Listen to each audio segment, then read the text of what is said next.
This week, for our assignment, I chose to go to the grocery section of Target to look at the different cereals.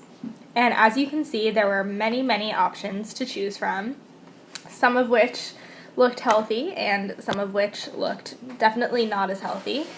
And I compared the nutrition facts on several of them, but the two that I really wanted to focus on were Fruity Pebbles, which is shown here, as opposed to Honey Bunches of Oats.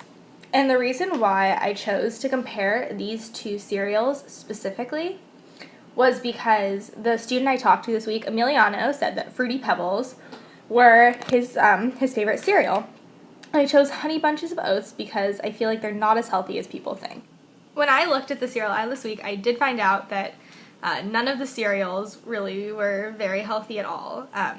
I assumed that the cereals with characters on them would be less healthy than others, but when I looked it up, in front of me right now I have the nutrition facts for Honey Bunches of Oats as well as for Fruity Pebbles, and they're pretty much identical.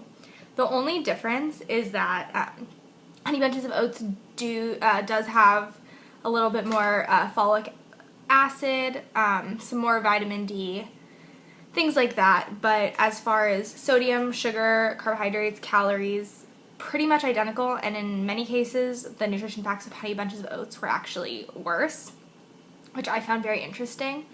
But all of the sugar cereals that are being marketed towards kids were very, very unhealthy as well, and the nutrition facts were only for 3/4 of a cup.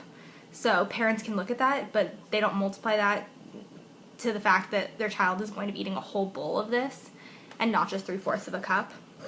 And I think that these cereals are basically desserts that are being marketed at children through the use of these different characters. For example, the Fruity Pebbles have the Flintstones on it, which I don't know how popular the Flintstones are now among children, but I know that when I was young, I definitely watched the Flintstones, and I believe even my mom used to watch the Flintstones.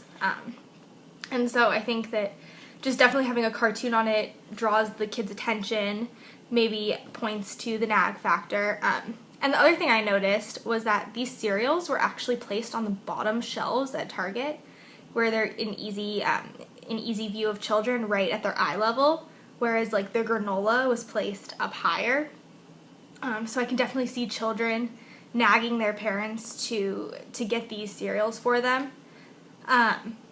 But overall, I think that the characters are definitely used to kind of exploit that nag factor and try and kind of force the parents to give in to what the children want, because I don't think many parents would go out of their way to pick Fruity Pebbles for their children.